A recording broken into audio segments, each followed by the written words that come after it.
What is up, y'all? It's me, Daria, and we are here for week 4 of the PPL. This week, we are finally up against Shroom Raver. We have played in 6 different draft leagues and have never played against each other somehow until this match. So very excited for the opportunity to finally get a chance to play against him.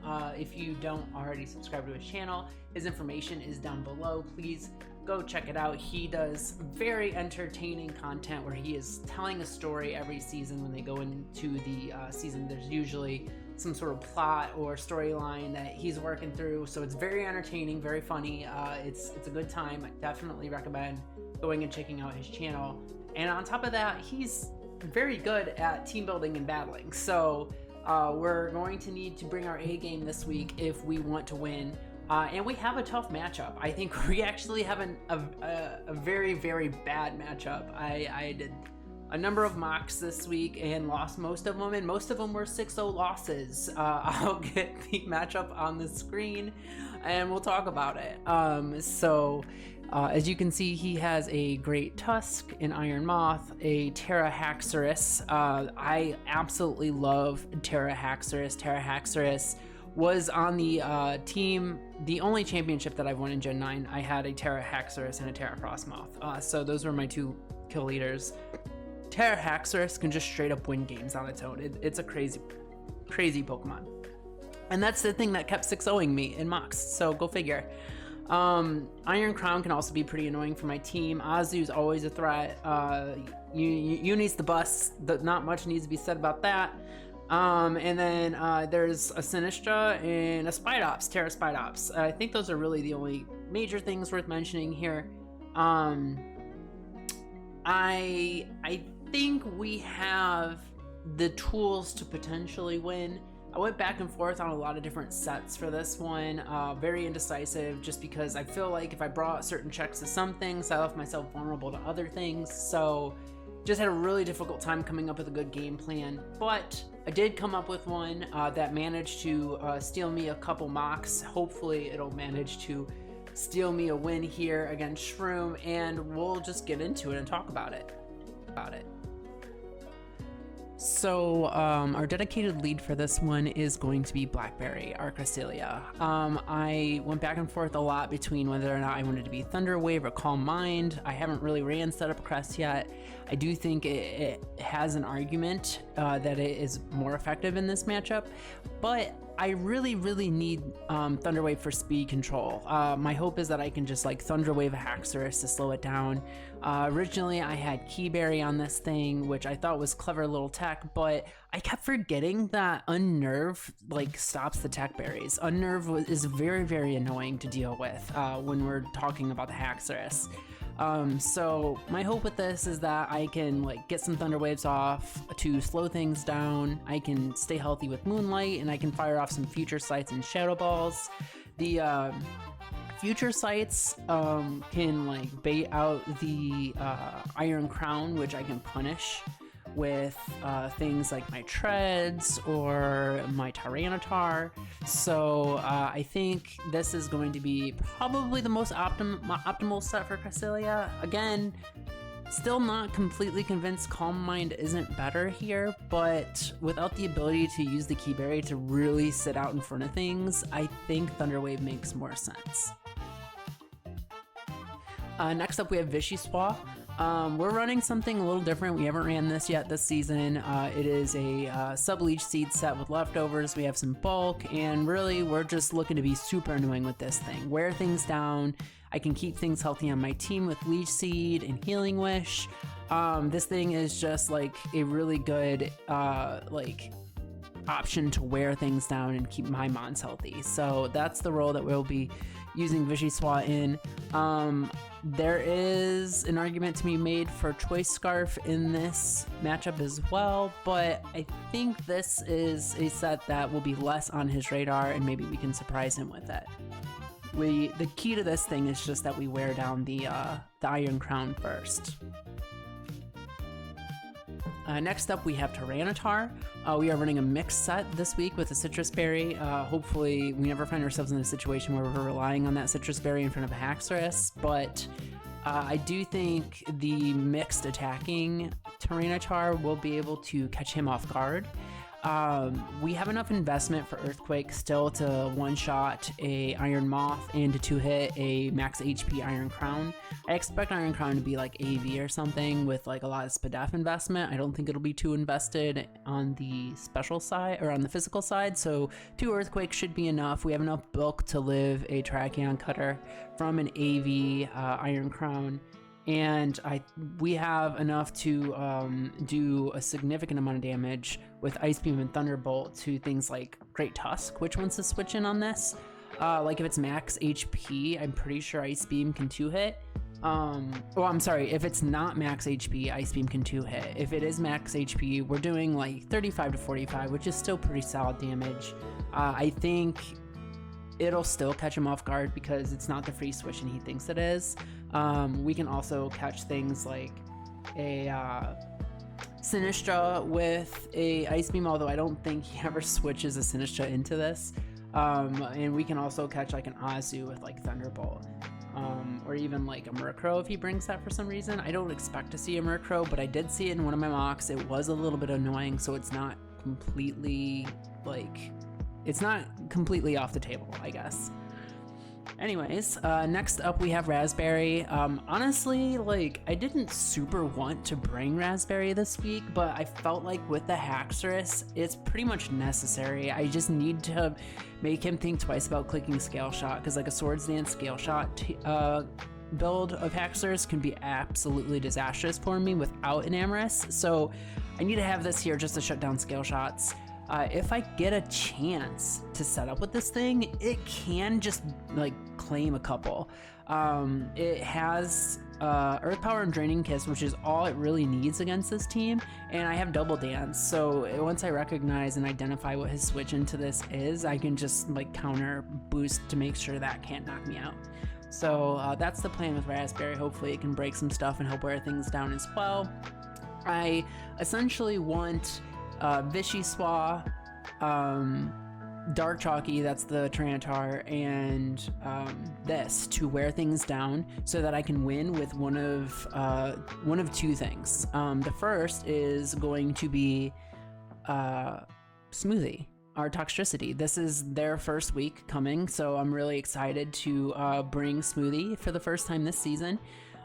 We are a Scarf set with Terra Ice. I know like you typically want to go like Terra Normal with this because Boom Burst just do a ton, but like I think Boom Burst is already doing enough damage to be threatening here.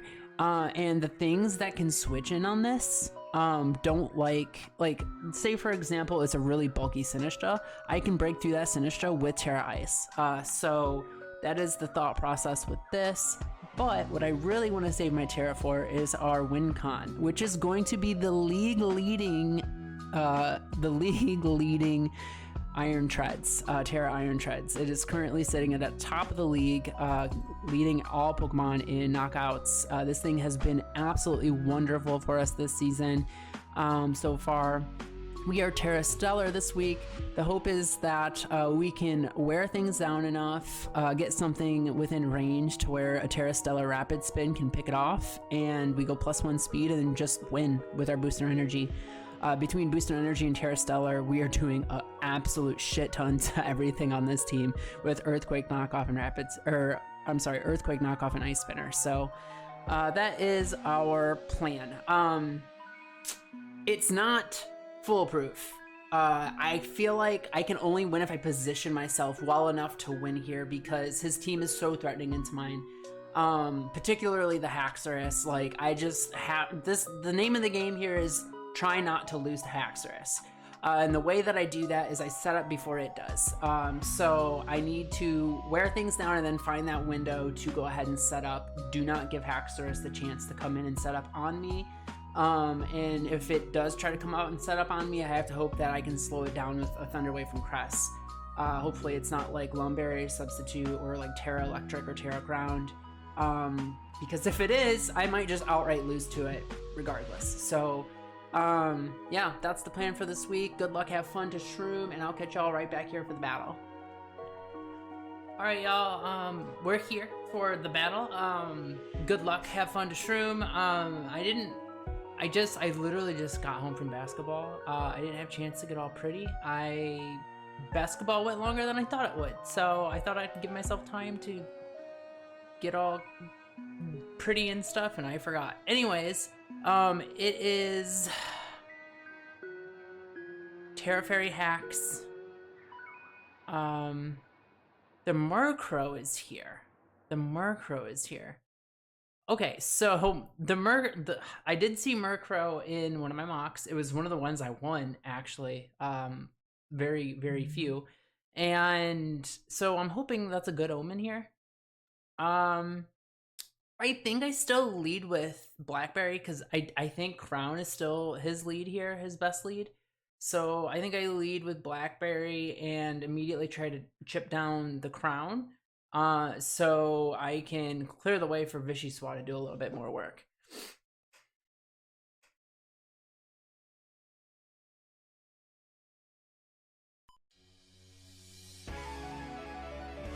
That's a cute trainer card with the little Murkrow in the back. Alright, so he leads with Azu. Was not expecting that at all. I mean, we take a knockoff, but do we want to take a knockoff?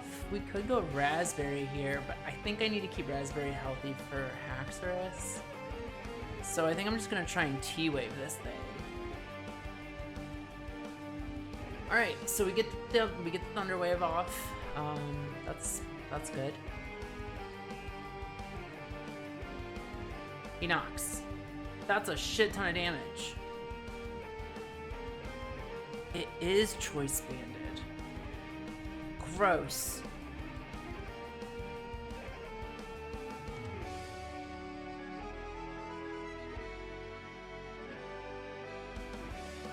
He just knocks again. Why did that do so much? Crit. Okay. Yeah, so there's a crit. Whatever, we just heal again. We heal more than damage being done, assuming no crit. So if he just keeps critting us, then like, so be it. I mean, not so be it. Please don't keep critting me, please. Alright, who's he go into here? That's the hacks. He just went right into this. He's seen Thunder Wave. Are you sub or lum? He might be sub or lum, but that's so obvious. Is he bluffing? Could he pick me off with a choice band first impression here? I think he could.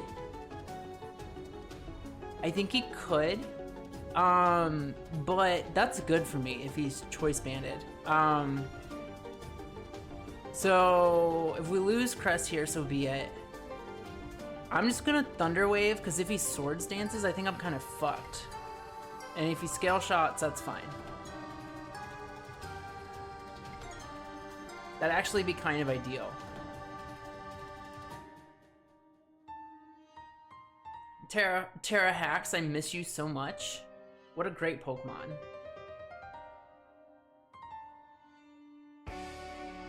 Oh.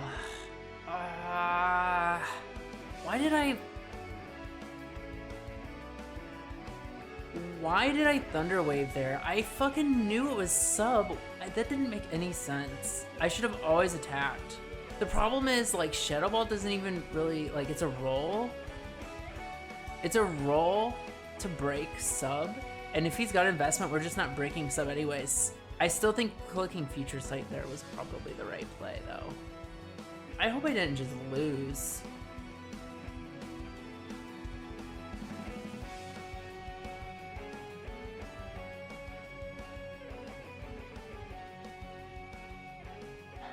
Yeah, so it's Dragon Dance and not Scale Shot. Do I just fucking lose to this thing now? God, I really hope the Shadow Ball breaks the sub. I really hope the Shadow Ball breaks the sub. Ugh.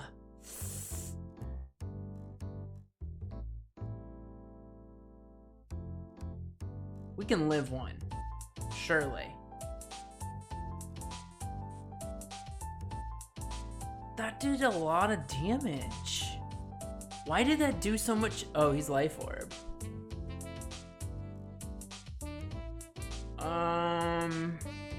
Break the sub? He might have investment. That didn't fucking break, and now he's just gonna kill us.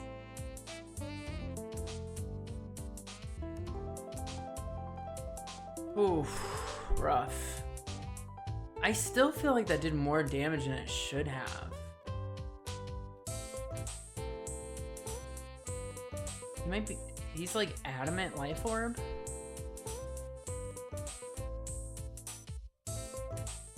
Alright, well the sub's gone. So that's good at the very least. I have to go into you here. I don't really have an option. I should be able to live 1+2 attack. Or, I'm sorry, 1+1 attack here. I just Draining Kiss here.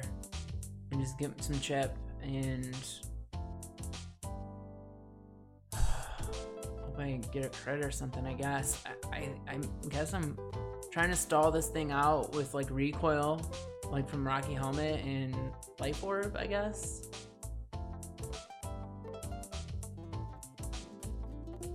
He just Terra Blasts, so no Rocky Helmet chip. We should live one of these though. That still did a fucking ton of damage. God. And that didn't kill. This thing's got, he's got like a decent amount of bulk in this thing. Why is that doing so much damage? You can't be that bulky, and is he fucking rivalry? Okay, here's the play. He's just gonna Terra Blast here again. I go into Smoothie, I eat one. I go into Smoothie and I eat one. He's probably adamant. Unless he's fucking rivalry for some reason. God, I swear to God.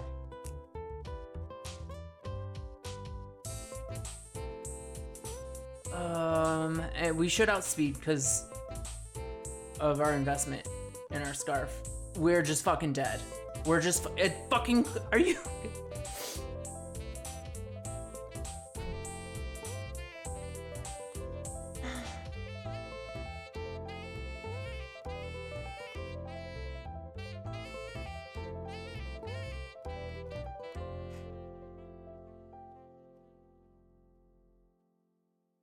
Crit mattered. Crit mattered. Even if he's fucking rivalry, which I think he might be rivalry, which is crazy. That's like insane. That's like so meta. That's like, he knows that I always gen my Pokemon as girls, so he brought fucking rivalry. That's so fucked. He fucking counter teamed me during Pride Month.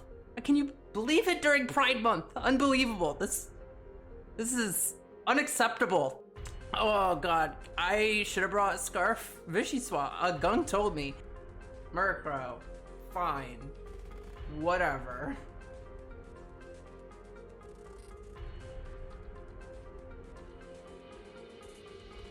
Click Thunderwave, please.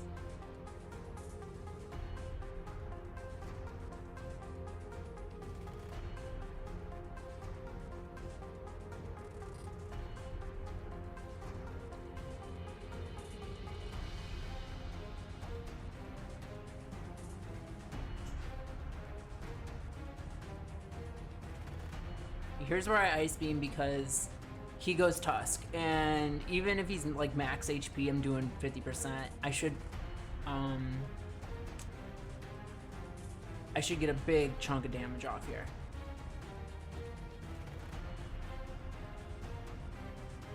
He goes Tusk all day on the rock move, right? Yeah, that's Tusk.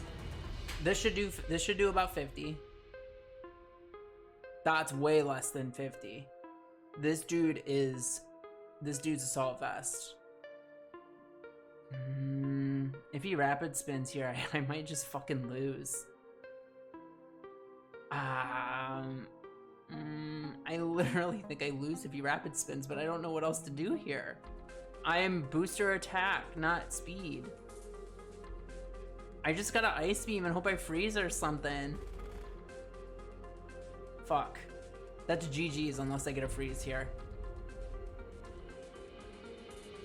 Well, he could not have Ice Spinner, but he probably has like Head Smash or something. Oh god, I should have put more investment.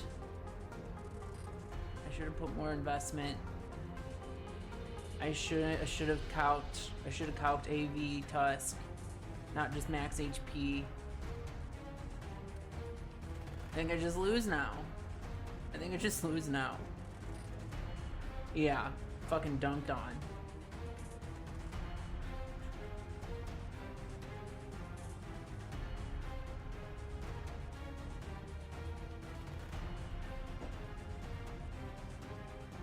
I got no Ice Spinner. No Ice Spinner misses the Head Smash. No Ice Spinner misses the Head Smash. Easy, right here. Yeah, would he go Head Smash on AV set? Probably not. He has Ice Spinner, it doesn't fucking matter. That just dunks on me. Yeah, I'm super dead. And then he just had long rushes, treads. That's it. I got no play here. I just got dunked on.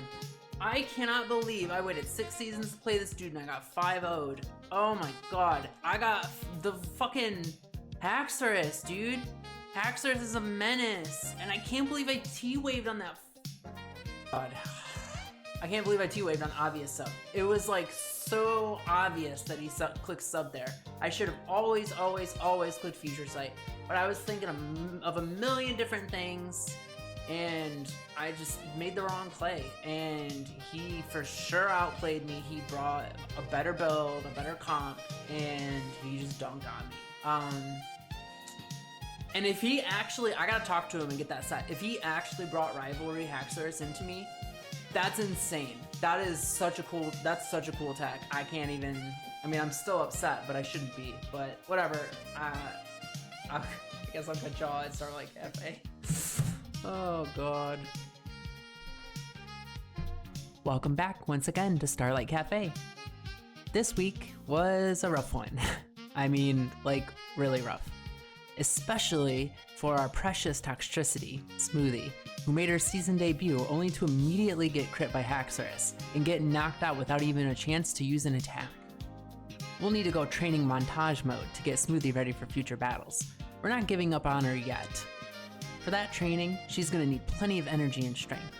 So this week, we'll be preparing a smoothie that should provide a nice jolt to her system. This week's recipe is the Toxtricity Blue and Yellow Smoothie. I'll get the recipe up on the screen for you. All you'll need for this one is a blender, the ingredients, and 20 minutes of free time. So let's get this started. First, we'll make the purple layer. For that, you're going to need 1 banana, 1 lime, 3/4 cup of coconut milk, 1 cup of frozen pineapple chunks, half a cup of frozen blueberries, and a half cup of frozen blackberries. If you have fresh fruit, that's fine here, but the frozen fruits are perfect because they make the smoothie nice and cold. Once you have your ingredients together, go ahead and throw your banana, lime juice, and coconut milk into the blender. Blend until smooth. After it's the right consistency, go ahead and add the pineapple, blueberries, and blackberries. Once again, blend until smooth. Once this is done, you can go ahead and pour the drink into 2 large cups. Be sure to leave some empty space for the yellow or blue layer later. You'll want to cover these glasses and place in the freezer until we finish up the other layers. I just used saran wrap to cover them up. And that does it for the purple layer. Next up, let's do the yellow layer. For this, you'll need a half banana, 1 lemon, 1 lime, 2 tablespoons of coconut milk, half a cup of frozen pineapple chunks, and 1 teaspoon of citric acid. Now, we weren't able to find citric acid at the grocery stores within walking distance, but we know for sure that there's an Asian market within driving distance that has it. However, I got a new kitten this week. His name is Lift. And I got distracted giving him all my love and attention because look how cute he is. He's just adorable, and I didn't want to do anything but just hang out with him. So I ran out of time to go get the citric acid. Sorry about that. Instead, we're gonna go ahead and substitute the citric acid with yellow food dye. Obviously, this won't give it that same citrus flavor, but it will make the color pop. And let's be real, this already has lemon and lime in it, so there's enough citrus here. I'm sure it'll be fine. Now let's go ahead and whip this layer up real quick. Before we start, make sure you rinse out your blender from the purple layer. Then you'll want to add the banana, zest the lemon, juice the lemon, then do the same with the lime. After that, go ahead and add your coconut milk and then blend until smooth. Once smooth, add the pineapple chunks and citric acid. Then go ahead and blend until smooth once again. And that's it for this layer. You'll just want to go ahead and pull one of those glasses from the freezer and pour the layer on top. Unfortunately, mine sunk right into the purple layer. It didn't have those nice separated layers like you see in the picture. If you recall, we had similar issues with our chocolate malt when we made that. I wonder if leaving the purple layer in the freezer a bit longer would have prevented this from happening. It might be worth a try if the separated layers are really important to you. Now that just leaves the blue layer. For that, you're going to need another half banana, 1/3 cup of coconut milk, a half cup of frozen pineapple chunks, and a 1/4 teaspoon of something called blue spirulina. I honestly had no idea what that was before this. I had to do some quick research, and afterwards I learned that it's basically just blue food dye but with antioxidants in it, so it's a little bit healthier. Needless to say, we had no luck finding that anywhere, so we're going to go ahead and sub that out for blue food dye instead. Now, once again, you'll want to rinse out your blender, then place the banana and coconut milk in the blender. Mix it up. Once smooth, you can add the pineapple and blue stuff. Blend until smooth one last time. Now you can go ahead and pour this layer on top of the other cup. And there you have it, the Toxtricity Blue and Yellow Smoothies. They don't look quite as good as the pictures, but wow, these colors really pop. There won't be a clip of my taste test for this week, unfortunately, because I was feeling a little camera shy on the day I made the video. Sorry about that. What I can say is they were pretty good, but really sour, which shouldn't be a surprise considering the amount of lemon and lime juice we added. Unfortunately, super sour stuff just isn't really for me, but both of my partners love sour stuff, so this was more up their alley. So for those of you watching who enjoy sour treats, definitely give this one a try and let me know what you think. And that's it for week 4 at Starlight Cafe. Thanks for stopping in once again. Next week, we'll be up against Frito and his Welchians. I've never battled Frito before, so this should be a fun one. I'll see y'all then. Bye.